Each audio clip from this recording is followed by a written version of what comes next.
Hi children, in our previous session you have seen that a body at rest. To move it, we had to apply an unbalanced and external, isn't it, force on it. An unbalanced external force only can bring a change in the state of rest of an object. That is what we discussed in our last session. Now, let us think about if the body is already in motion, can it come to rest or change its direction or change its speed by its own? So, we discussed that a body at rest cannot change its own. We had apply. We can move it by applying an unbalanced external force. We have discussed it. Now, is it possible for a moving body to come to rest or to change the direction or to change the speed without any unbalanced external force?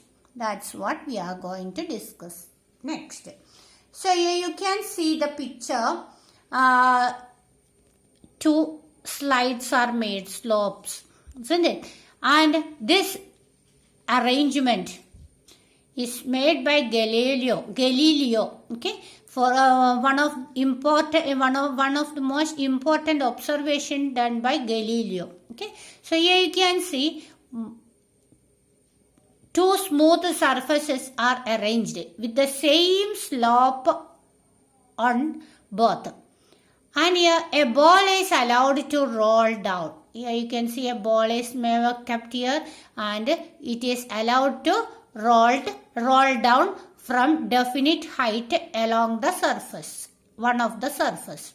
So here a ball rolling down from one of the surface which have a slope. And a ball is seen to attain a definite speed when it reaches the bottom.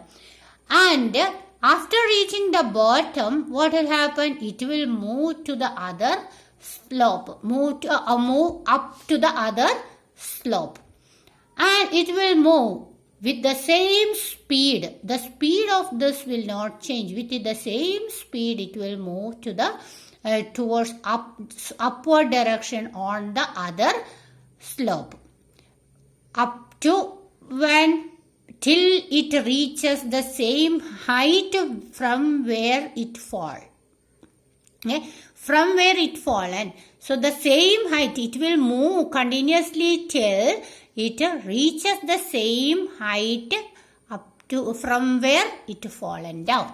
So here you can see the second picture. You can see the ball is rolling from this slope and first the slope of the height. These two balls position you can see with the same height. And when this slope is reduced, okay, slope reduced, and then also the ball will move to the same height. And if again the slope of this slide reduces, then again it has to move further distance, more distances to reach the same height. So in this first two slopes, here you can see less distance, and if the slope reduces, then it has to move more distance, okay, to reach the same height. So if it rolls, the slope reduced to 0, that means that's the horizontal. Then the ball will move continuously, infinitely, because it cannot find the same height. Okay, so if it is moving to the horizontal, it cannot reach up to the same height from us, so it will continue its motion because it does not find its height, the same height on the horizontal, so it will continue moving. Okay, so this is what Galileo's observation says. So here let us fill here. What happens to its speed when it rolls upward along the surface B? It will move with the same speed.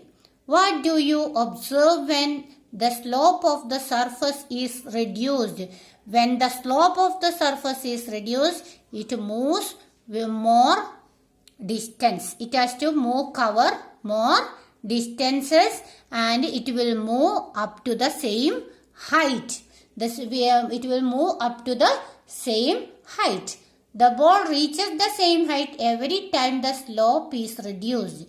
Doesn't this mean that the ball will have to travel a longer distances as the slope is reduced? Yes, the ball will have to travel longer distances as the slope is reduced. Now, doesn't the ball have to move infinitely when the surface is made horizontal, when there is slope is not there, when the slope is 0?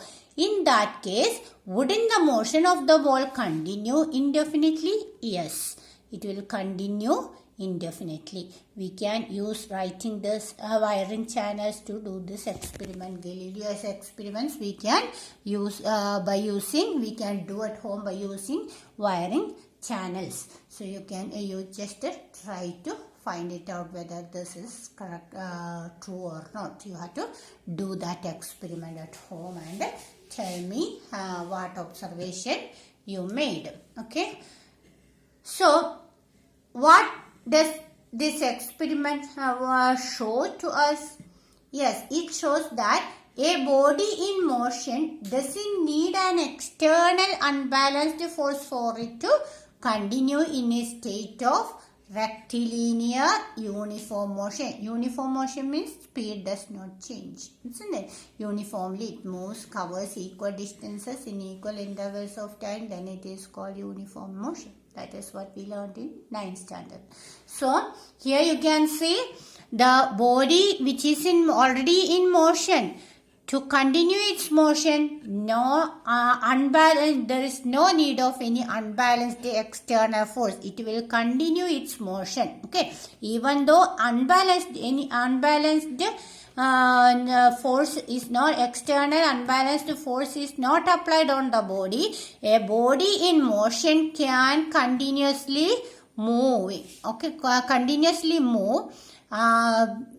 With the uniform speed, with the same speed it will move continuously. Okay, so that is what the law say, this observation shows. So what is that? A body in motion, doesn't need an external unbalanced force to continue its motion. Okay, its state of motion, or it can move with uniform speed. Understood, children? Yes. The next, this same thing is in Newton's first law of motion. So Newton's first law of motion also explains the same observation done by Galileo. Okay. So let us see what is Newton's first law of motion. An unbalanced external force is needed to change the state of rest or of motion of an object. We found it that in the first case we found that to change the state of rest of an object, an external unbalanced force is needed. And now, according to observation done by Galileo, it is found that an external unbalanced force is needed to change the state of motion of an object too, isn't it? So if a body kept at rest, if a body kept on the table which is at rest, can it move by its own? No, it cannot move by its own. It needs an external applied unbalanced force to move it, isn't it?